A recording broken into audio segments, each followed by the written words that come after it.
Hey guys, we are building a campground on over 100 acres of land, and in this video we talk about why I decided to thin out the brush with the skid steer Forester. If you're new to this channel, I'm going to share everything we're doing in order to build a campground in Sanford, Maine, and we're going to get after it right now.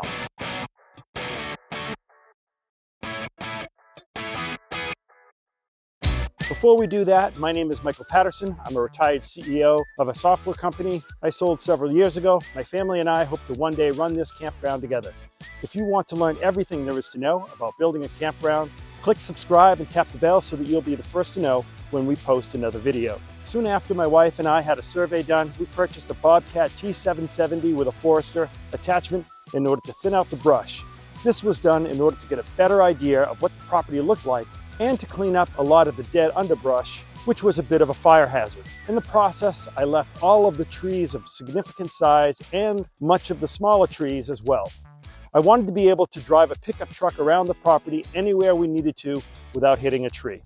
A Forester was a great decision, and it did a great job on the land. Of the 113 acres, 25 is considered wet, and after speaking with the town code enforcement officer and the Department of Environmental Protection, I learned that I had to stay 100 feet back from the wetland when mulching. At the advice of our town management, who knew before we purchased the land that we wanted to build a campground, we stayed 40 feet or more from property lines that abutted the neighbors.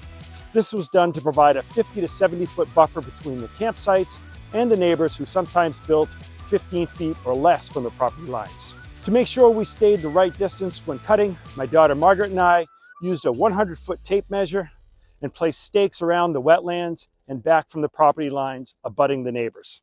I estimate that we ended up mulching about 60 acres of land, and all of it is still very heavily forested. We also ended up harvesting a lot of birch and giving the wood away to make sure it went to good use. The mulch left by the Forester puts down a great ground cover that helps prevent erosion and damage to the environment. The additional sunlight reaching the existing trees is causing them to sprout new branches, creating more privacy for the campsites. This is exactly what we wanted. You can see from the footage that all of the ground cover is growing back, but is now much more manageable. The mulching took me about 300 hours because the Bobcat T770 constantly overheated. Guys, if you're finding this video informative and you're a giving person, please give it a like. I know it's small, but it really helps us a lot. Thanks. I love putting these videos together for you. My other job is working as a realtor with my daughter Margaret. So if you're interested in a particular neighborhood in York County, Maine, give us a call, shoot us a text, send us an email, or our favorite, schedule a Zoom. We can help you make a smooth move to Southern Maine. Guys, if you have a question or can add value to this video, please leave a comment down below. I'll respond as soon as possible. Thank you. All right, guys, I hope you found this video informative. If you did, please remember to hit that like button and subscribe. And until next time, let's build a campground.